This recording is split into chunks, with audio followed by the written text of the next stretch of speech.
If you're looking for homeschool sanity, welcome. I'm Dr. Melanie Wilson, Christian psychologist turned homeschool mom and curriculum author. But I was once so disorganized, I thought I had to quit homeschooling and stop having kids. Now, by the grace of God, I have 6 homeschool graduates. Whether we're discussing parenting, productivity, or practical tips, I pray that this episode is just what you need for happy, healthy homeschooling. Hey homeschoolers, I am happy with the personal finance curriculum I used with my kids.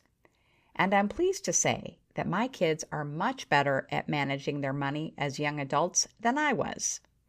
But when I heard about Charla McKinley's real-life approach to teaching kids personal finance, I was intrigued. Charla graduated from the University of Texas with a degree in finance. She went on to become a certified public accountant with over 25 years working in both the corporate and private sectors. While homeschooling her 2 children, Charla was inspired to write an interactive personal finance curriculum that opened students' eyes to the high costs of being an adult.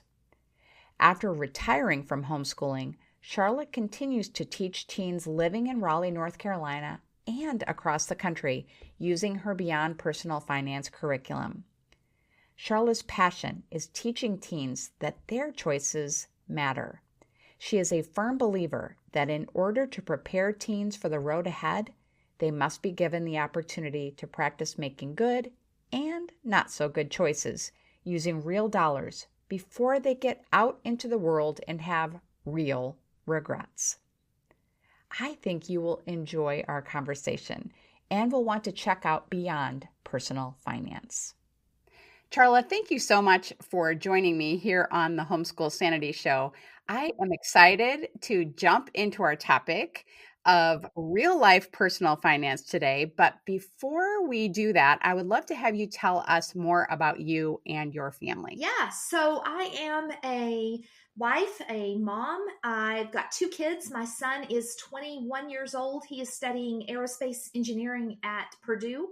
And my daughter is 16 years old. She is a junior in high school. She goes to a private school here in the area, Grace Christian School.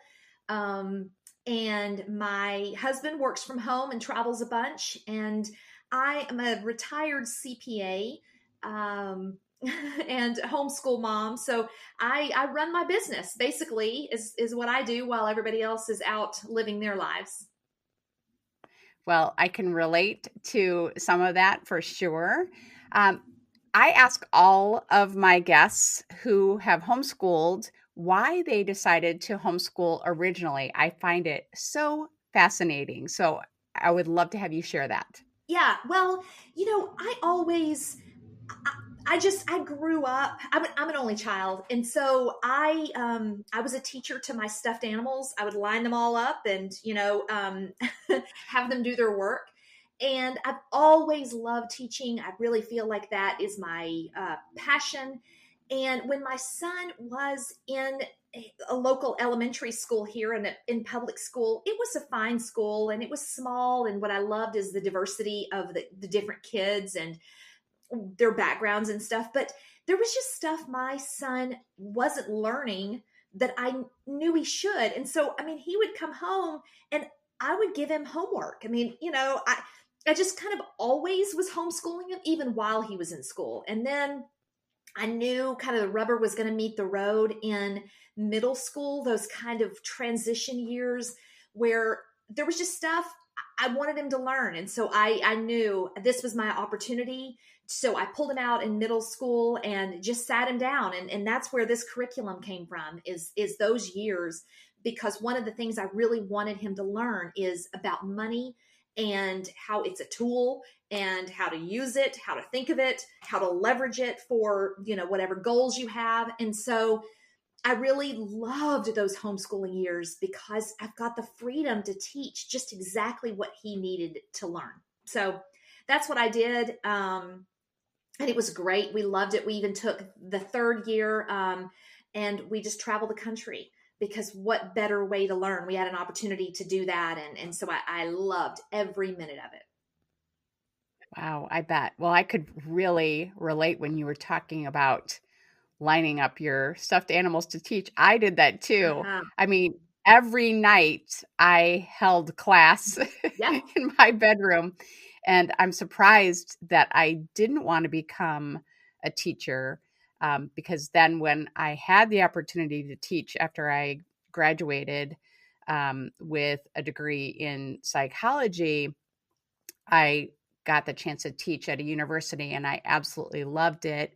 And so then, of course, homeschooling was a perfect fit. I just didn't know it Yeah, yet. that's It took a exactly right. while. That's exactly what Yeah. I just sort of woke up one day, a homeschool parent. I didn't even at the time, homeschooling wasn't as big as it is now.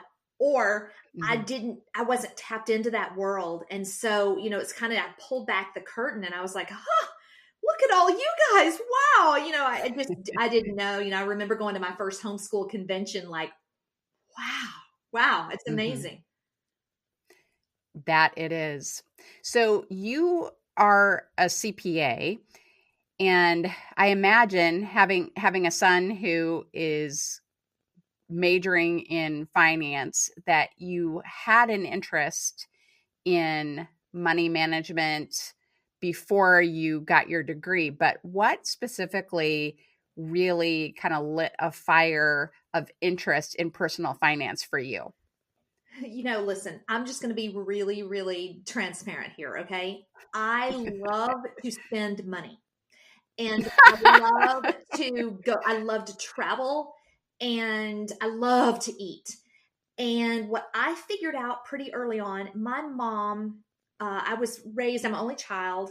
I never lived in a house. It was always apartments. My mom was, Mhm. for all intents and purposes, a single mom. We did not have very much money at all, ever. I remember I've been working since I was 15. Um, and I always just knew I wanted that pair of Guess jeans when I was young. And my mother, there was no way. There was just no way. And so I went out and I was like, oh, well, I'm about to get a job so I can buy those Guess jeans. And so really it was trying to figure out, I'm two things. Like, I am a spender, but I'm also a planner.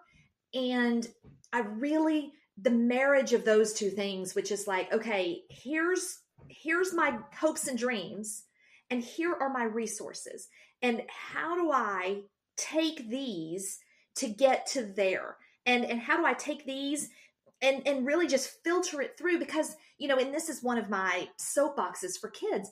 Of course they want to do everything because they don't have to pay for anything. So of course they want, it's the same thing like with their extracurriculars, because it Mm. costs them nothing. They just get driven to the place and they get to, hang out with friends, and it costs them nothing. Of course they want to do it. And so Mhm. sometimes just Mm. having money really helps you understand what your values are and what you're willing to work for and what doesn't matter after all. So it's really, I remember I have a degree in finance, but I didn't really like the finance part. I love the accounting.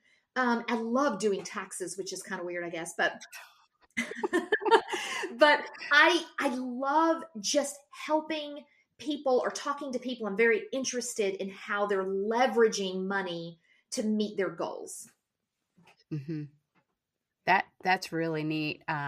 Can't relate to loving to do taxes or loving accounting No, I guess not. at all. Just gonna be honest. It's fair. Can't relate to that. It's entirely fair. But what I think I can relate to is that you found that there was something missing in personal finance curriculum for teens when you were teaching your own kids about money. And can you tell us more about that, the thing that led you to want to develop your own curriculum? Yeah.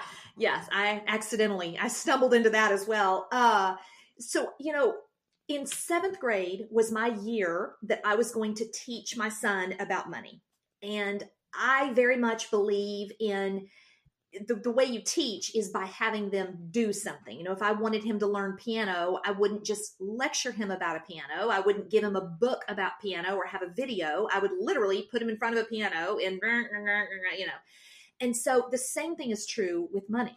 So that 7th grade year, not only were we going to learn about money, but I was going to very intentionally give him money for the purposes of him practicing using money. And I can talk about that in just a little bit. But one of the things is, you know, money more than anything is what he's going to have to deal with for his entire adult life. So I really wanted him to take it seriously. So I bought the curriculum that pretty much a lot of people do, and I played the videos, and I'm over there and I'm like, this is great. You know, oh, this is great. This is good information. Yes. And my son is over there and he's really sweet. Okay. So all my stories, he sounds a little bit snarky, but he has a good heart. And so he's over there and he's like, Mom, this is really great. And I'm sure this guy is a really good guy, but Mom, a $5,000 car, please. I'm going to be rich. You know, I'm going to be rich. Like I'm going to be an engineer and they're going to pay me like $60,000 every single year. Like, why would I just only spend $5,000 on a car? Like and in that moment, I knew what the problem was. For adults, the personal finance curriculum out there is really good because we are in a financial desert. And when someone hands us a cool glass of water, which is the advice of how to get ourselves out of the problem, we just drink it up. Oh, yes, this is good. This is great. Oh, you're right. This is how you save money. This is the coupons. This is the snowball effect. This is, you know, but if you're a teenager, you don't even know you're in trouble. You don't think you will be in trouble. You know, so it's not even that they're arguing that you should have a high interest rate. They're not arguing with the information. They just don't think it's relevant to them. And so in that moment, I knew that my job as his mom and teacher was to show him that it is relevant to him. And I can't do it with just the allowance that he was getting, because if you go from giving a kid $20 a week to them making $60,000 a year, they are going to feel rich. But they're not rich at all because there's so much that has to be saved for, and but they're going to feel rich and they're going to spend as if they are rich, because the truth is, even if they give away 10% and save 20%, that's still 70% of $60,000 that they can just blow. I mean, it's no wonder they have a boat and, you know, just like fancy cars or cool stuff. So I wanted to show him. So I wrote this curriculum on just a yellow sheet of paper that is basically taking him 20 years of his life. I'm like, okay, Jack, let's pretend you're 22 years old. Let's look at how much an engineer actually gets paid, not just what you heard or what you want, but actually gets paid.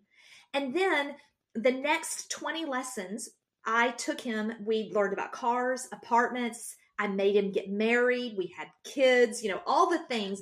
I made him go through his life in 20 lessons from 22 to 42, spending that money and understanding, oh, hold up. If I spend too much on a car, I don't have enough for a honeymoon. Or if I spend too much here, I don't have enough here. Oh, wait a minute. And then he really begins to see, because he's experiencing it. One of the financial curriculums out there it encourages you to share your family's financials with the kid so that they can really see how it works. But the problem is, I mean, maybe it works for some kids, but I have kids that wouldn't handle that well. They would either brag because they thought it was a lot of money. Oh, my parents make this much money. Or they would be super judgy. Oh, we can't, you can't spend your money on that. Why are we buying that? Why are we doing that? You know, like, what? No. So at the time I had that curriculum, I bought several financial curriculums, and None of the, I felt like Goldilocks, like it's too hot, too cold, too boring, too whatever. But I did kind of pluck things out when I developed this. And one of them was, yeah, they have to see adult money. But instead of seeing my adult money, I'm going to let them see theirs. And I'm going to challenge them with every decision they make. Oh, why'd you buy that car? Did you pay cash or did you not have enough for cash? So you had to have a loan. I even let them have loans. I let them have student loans and car loans, because to me, there's no better way for them to learn the pain of loans and paying more for something than you should than experiencing it, right? I mean, that's when I learned. And so I teach this class live now, fast forward several years, I teach it live. And when my students get done paying off, because I make them have student loans for 10 years if they choose a college they can't afford. And so halfway through the class, it's time to, that their student loan is down to zero. And the relief, they're like, oh, thank goodness. I'm so glad. And I just know now, of course, I rarely see those kids again, but I know that when the time comes for them to decide student loan or not, they are way better informed because they've already had one in their little fake budget. They go, oh yeah, now I fully see what my choice is. And I had to have student loans to go to college because my mom didn't have any money, but so student loans may be necessary for some, but the problem is when you don't understand what you're getting, when you can't understand how much of your income goes towards that and the balance between those two. That's what my class is trying to teach so that they can make whatever decision they need to with their eyes open.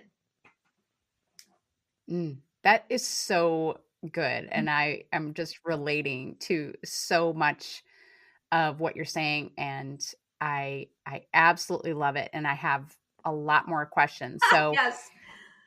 What, I know that we're going to tell our listeners more about the curriculum that you have developed, but what are some practical ways that our teenagers can begin to practice real life finance when they're still living at home with us? So what are some initial steps that we can take as parents? Well, the first thing I would recommend is just to get money in their hands for them to learn. And allowance is there's a lot that goes into an allowance. There's a lot that we think of when it's in allowance, but if you kind of peel back the layers on that and realize that you don't have to do an allowance from the time they're 3 till the time they're 18. You can treat it like a class. That's the beauty of homeschool. You have the freedom to treat it like a class. You can say, hey, here's the deal. This year, for this semester, I'm going to give you an allowance. And here's what we're going to do. And then you can take a break. And then you can say, okay, a couple of years later, you're growing up. I'm going to give you more money and I'm going to have you practice doing different things. But a lot of times we mess up because we tie an allowance to chores. And my daughter, she is a saver. And so had I only had my daughter, this curriculum would not exist. My son and I are simpatico in our money thoughts, but my daughter, she is notoriously cheap. So if I were to make her have an allowance and it's tied to chores, there is no dollar amount on earth that would get her to clean that potty. It just wouldn't happen. She would just be like, oh, no, I'm good. And all of a sudden now you've kind of got a labor strike, where it's like, I'm only cleaning if I need the money. So what I would suggest is give them an allowance. And it feels like free money. Like, well, they're not earning it. They're not doing anything. But it isn't, because it's like a soccer ball or a piano. You're giving them a tool and you're requiring them to use it. So don't just give them money and let them do whatever. Give them money and tell them what it's to be spent on. From now on, like my son loves, to this day, he loves candy. So every time we went to the grocery store or to the gas station or wherever, it was always, can I get some candy? Can I get some candy? Can I get some candy? And it's exhausting. And so when he was little, I said, okay, here you go. I'm going to give you money, and I'm not going to buy you candy anymore. If you want candy, you pay for it with this money. And the lessons there are so many, right? Because when he goes to the grocery store, I mean, and maybe I'm just a mean mom, but he goes to the grocery store and he goes, can I have some candy? And I go, yes. And he goes, great. I go, do you have your money?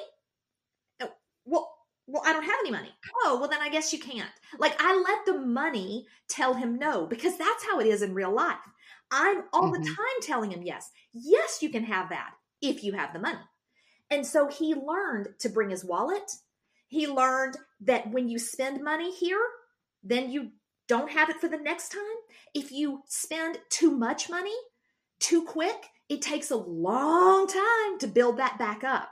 And those lessons are so powerful. And if you do that when your kid is home, then will he mess up? Yes. Will he buy a big family size thing of Twizzlers and eat it all at one time and puke?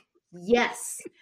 But that lesson, learning that excess hurts, is something that we all have to learn. And they just don't learn it with our words. They learn it with action. So when my son, he candy. And then a little bit later, I ramped up the allowance, and I said, okay, I'm not buying toys except for your birthday and Christmas. And he was huge into Legos. So, it takes a long time to save up for Legos. So what I did is I quantified, and this is the tricky part. You kind of have to decide how much you're already spending on your kid. If once every 4 trips you give them candy, then there's your number. Or if you buy a couple of Lego ships a year outside of Christmas and birthday, then there's your number. So I would say to Jack, those Lego ships are like $100. So I would say, hey, I'm going to give you an allowance that, and now I want you to save up for Legos. Now you can spend it on whatever you want, but I'm not going to. This is your Lego money.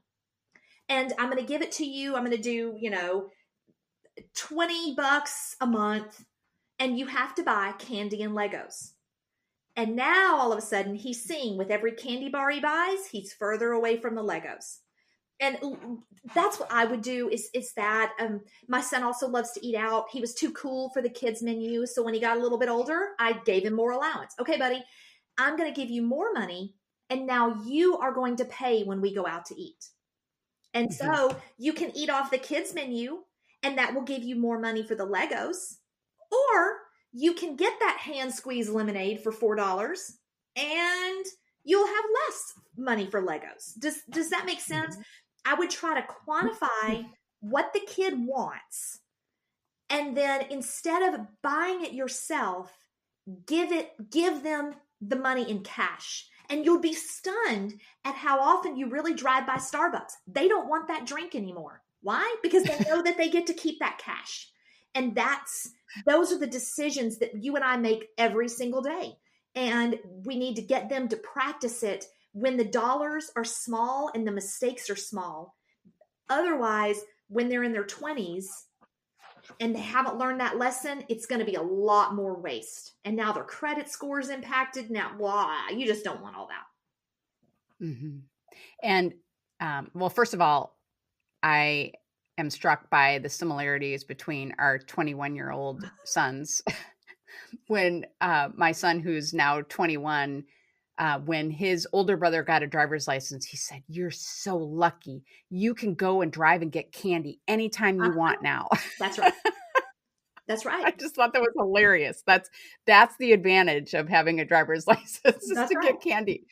But I'm just seeing so much wisdom in what you're saying. And our kids had jobs when they turned 15 or 16. Yes. Depending on the kid. And that also added to having an allowance and being paid for special responsibilities like mowing the lawn. That's right. Really helped them to make good decisions. And I was just going to say to our listeners that my college kids continue to operate that way. And so here is what I mean. We, for example, just said, okay, we're going to go to a movie, but you guys are responsible for paying for your own tickets. That's right.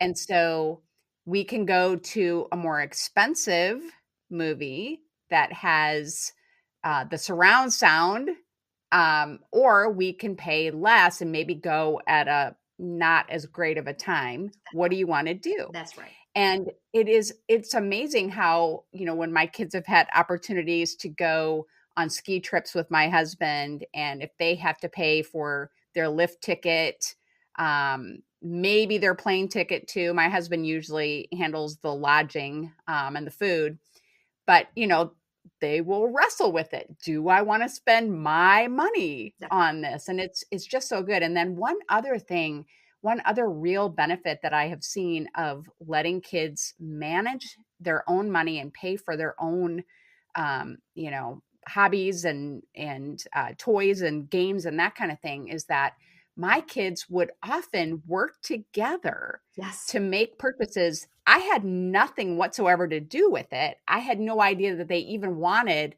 like a virtual reality headset, but they got together, were talking about how much it would cost if they split it, who was going to split it.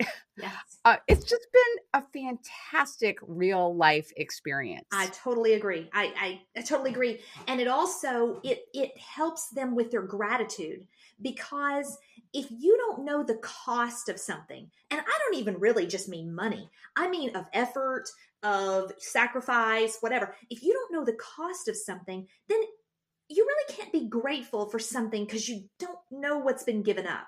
But I will tell you, my son he would all the time have fresh squeezed lemonade on my nickel. And when I started making him pay for it, every now and then we'd go out to eat. And if he did particularly well with school, or we were celebrating, he got a new job or something, then I'd go, hey buddy, did you get that fresh squeezed lemonade on your mom? And he would be like, oh, thank you so much. Thank you so much, Mom. And he, instead of just pounding it, he just little sips, and it was my money all along. The money I'm giving him to pay for those things has always been my money. But when it gets in their hands, it's a mind shift that they just have to have. And I also, when they have a job, I have a lot of parents who their kids are under the impression that money that they earn for their job is theirs. And that's just not true. What I say is you have a current self and you have a future self. And every dollar you get, whether it's from your overly generous grandparents, whether it's from work, whatever it is, you need to give away 10%. Current you can keep 20%. And future you needs 70%, because future you needs way more money than current you does. So every dollar they get, every dollar. And for those that are like me, that are spenders, I learned early on not to use the term savings with my son, because he just didn't care, because I was saving for a stranger that he didn't know. He knew himself, and he knew current Jack wants those shoes. But when I try to say, hey, future Jack's going to need a car, he's like, that's future Jack's problem. So right. I never said savings. I always put it in those terms. Hey, you are going to get to spend every single dollar. It's just not now. You're just, there are things that you are going to need. You have hopes and dreams and goals, and whatever those are, car, student loan, car, college, apartment, whatever it is, the future you is going to need much more. And just getting them, changing that mindset is important as well, because it just feels like all my work and all I'm doing is saving it. No, you're spending it in the future. Don't worry. It's going to be a great future, Okay. Oh, I really like that. And I know, we can draw a parallel from that to also time management. Yes. I've been thinking about that for myself, but that's a whole other topic. But I love that, the future you, Yes. being concerned about the future you. So I think this ties in really, really well with another question that I have for you, which is, how should we respond when we think our teen is making a poor financial choice? And I can give you a very personal example.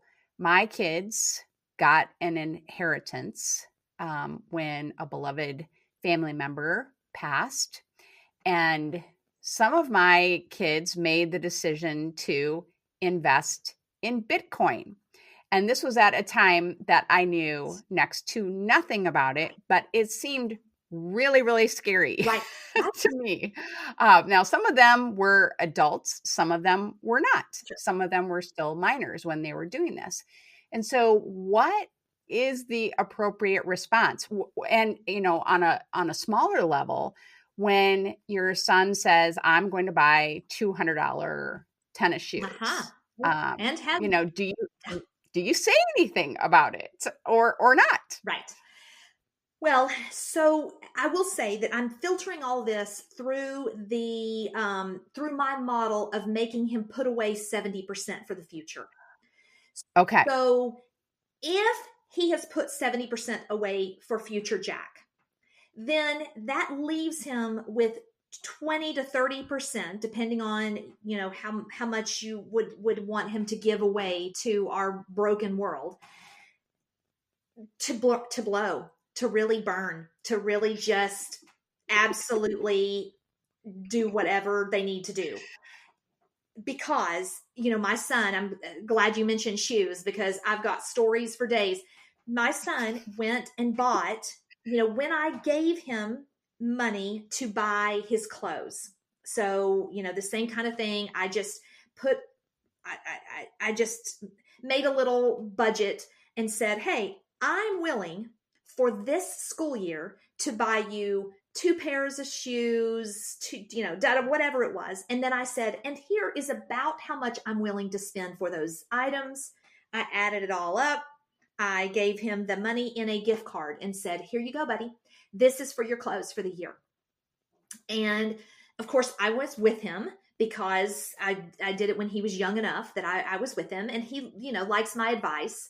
And he went and he found $200 pairs of shoes. Now, the problem was his budget, and it wasn't his budget, it was mine. But the amount I gave him was $100 for each pair of shoes. So I was like, hey, bud, this is your whole budget in one pair of shoes. Yeah, no, Mom, but you don't understand because what I'm going to do is I'm going to take good care of these, and I'm going to.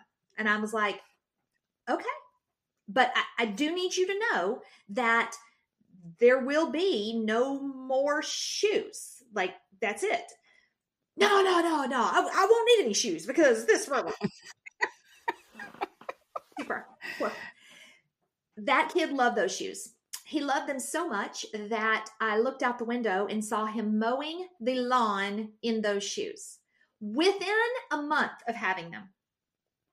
And I'm telling you, my husband and I were losing our minds, losing it, watching out the window, just like, and my husband's like, I'm going out there. Nope, don't you go out there. Don't do it.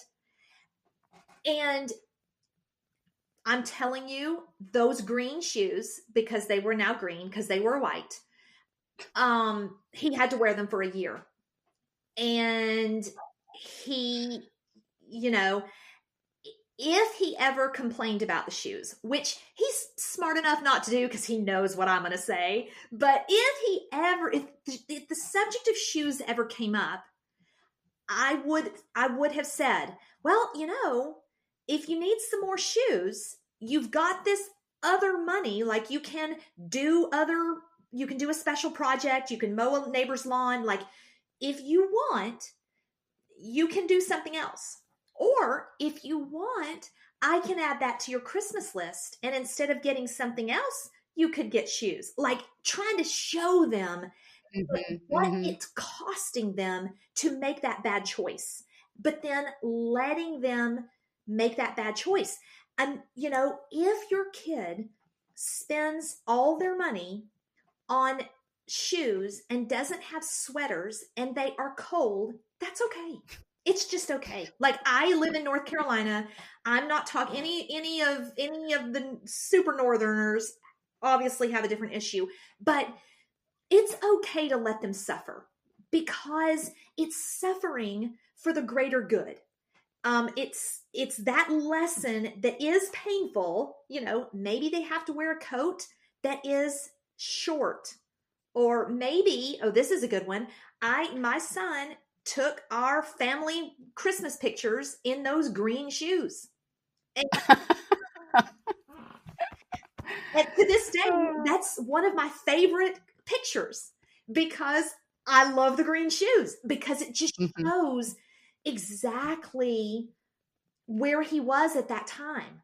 And that lesson, the next time we did it, the next year, he will not buy shoes that are that expensive anymore. In fact, $85 is about what he's willing to pay to this day as a 21-year-old, because he would rather have 2 pair of shoes than just one expensive pair. He's learned the hard way, but it's hard. It's so hard. But it's the same thing. Like, when they were little and they were in their crib crying, and after you change them, and sometimes you just have to let them kind of cry. And it's hard on our moms' hearts, but it's for the best.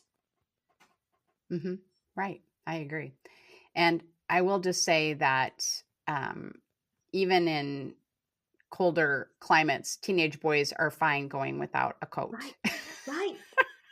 My boys never wanted to wear a coat. Never wanted to wear They still don't. Yeah. They don't want to wear a coat. So they're going to spend on their priorities, right? Exactly. And that's what they're going to do anyway. And so the sooner they learn what those priorities are, then the more wise they will be. The sooner they learn, hey, you know what? I actually don't need a coat. Great. Go for it. Okay. Because well, this is so... son would buy, if I made him, I would say, hey, buddy, you need to have a coat. Well, I'm not buying a coat. Okay, well, then I'll buy a coat for you. He would let me buy him a coat, and he would want a fancy one.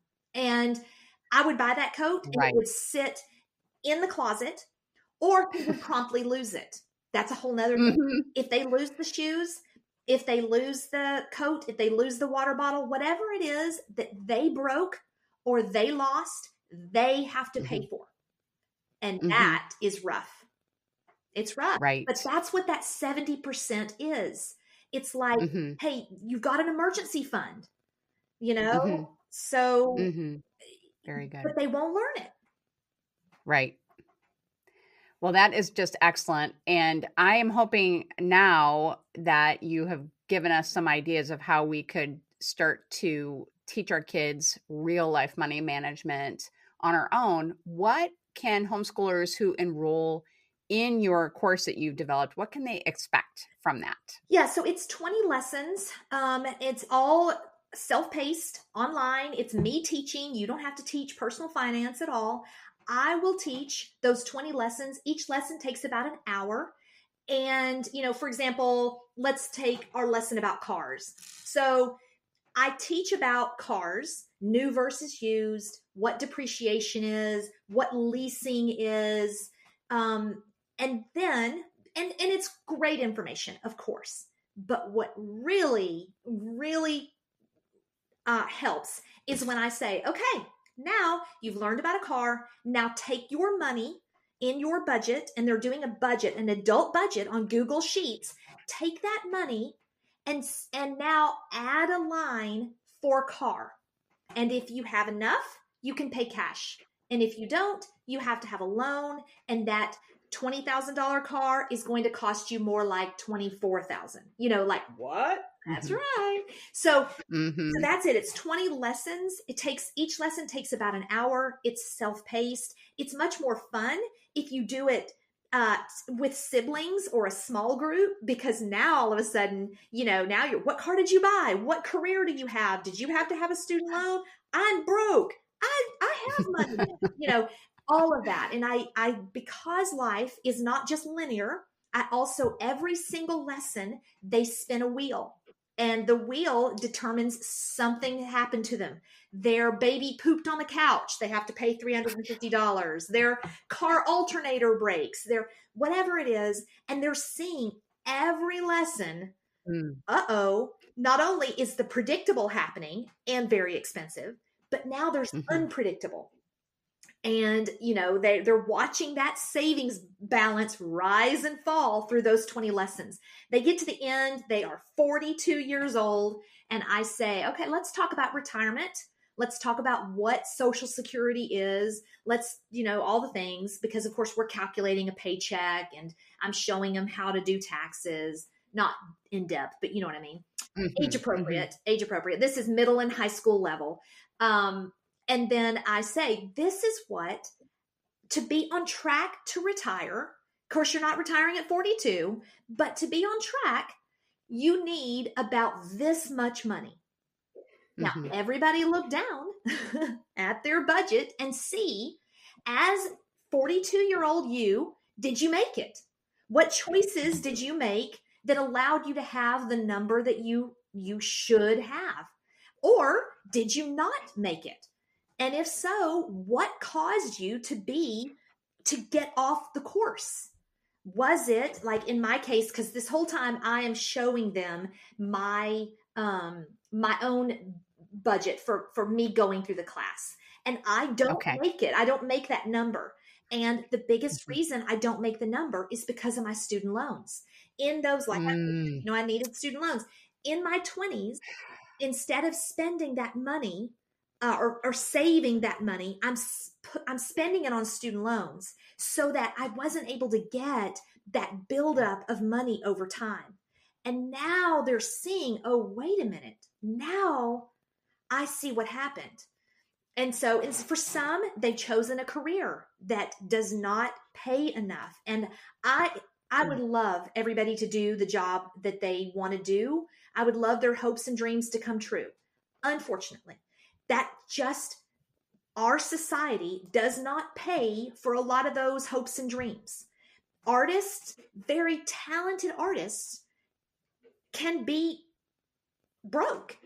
And I hate it, but it's just true. I don't know why we pay LeBron James and his skill of dunking a basketball way more than we pay an artist or a musician or a dancer, but we do. And so I want our kids to see that you can still have hopes and dreams. You can still pursue those things in the nights and the weekends. But if you choose a career that doesn't line up with the life you want to have, then you're going to have to make a choice. You're going to have to say no to something. And it might be saying no to a house, or saying no to, the house that you want, or the car that you want, or whatever it is. And I need them to see it on paper, because a lot of times they just don't believe our words. And I would just rather, I had a kid in my class, he couldn't decide between being a composer or an engineer. So I had him do the class in parallel, because you can do, multiple budgets. And he saw that for a composer, he couldn't pay the bills. But for an engineer, he had money left over. And so I said, hey, listen, I'm sorry. I'm sorry that it's true, but it's true. And so it is possible for you to compose on the nights and weekends. But if you try to be a composer, but you're so stressed out trying to pay those bills, and there's tension in your life because you don't make enough, then it's going to sap your creative energy. And now all of a sudden you're composing to pay the bills instead of composing from a place in your heart.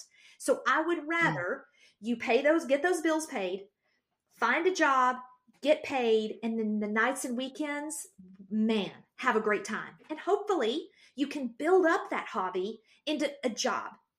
But if you start with the job, you may be behind the 8 ball sooner than you would want. So that's what I learn in my class, and it's just powerful to see. Yeah, I mean, to me, it sounds like you're giving guidance counseling along with teaching personal finance, and I love that. Right. So I bet my listeners are loving it too. Tell them how they can find out more about your course and connect with you online. Yeah. So at beyondpersonalfinance.com, there's my website. There'll be a pop-up that'll say, follow me. And you can add yourself to once a week only. I send advice, information. Like I have a freebie that says, 5 arguments not to have with your kids. Here's my budget suggestions for giving your kids for school clothes, that kind of thing. Once a week, you can get that for free. It comes out on Wednesday mornings. And then while you're on the website, you can browse around and you can see there are 2 options. You can do the self-paced, or you can do it like you can host a group. Thanks so much yourself, for listening to the podcast. If you want to host a group, I hope something you heard was encouraging. With me. If you have a personal question to follow up, don't hesitate to message me. I'm at Homeschool Sanity on social media. Be sure to check my free resource page at homeschoolsanity.com/resource and find Sanity Saving Curriculum at bundlelearnbooks.com. This has been a production of the Ultimate Homeschool Radio Network. Come directly from those questions. What to do with generalist grandparents. How do you... If you've said no to something and then the grandma goes and buys the iPad, what do you do? Things like that. I love it. I love to answer the questions. Well, that is a fantastic service that you are offering to people. I have really enjoyed our chat today. I kind of wish I had young kids that I could do even more real life finance with, but I know that my listeners do have those kids. And so I know that this has been so helpful to them. Thank you for taking the time to share with us. You are welcome. Well, thank you very much for having me. Bye, everybody. To find the link to Charla's resources, including Beyond Personal Finance, visit the show notes at homeschoolsanity.com/real-life-finance. Have a happy homeschool week. Thanks so much for listening to the podcast. I hope something you heard was encouraging. If you have a personal question to follow up, don't hesitate to message me. I'm at Homeschool Sanity on social media. Be sure to check my free resource page at homeschoolsanity.com/resource and find Sanity Saving Curriculum at bundlelearnbooks.com. This has been a production of the Ultimate Homeschool Radio Network.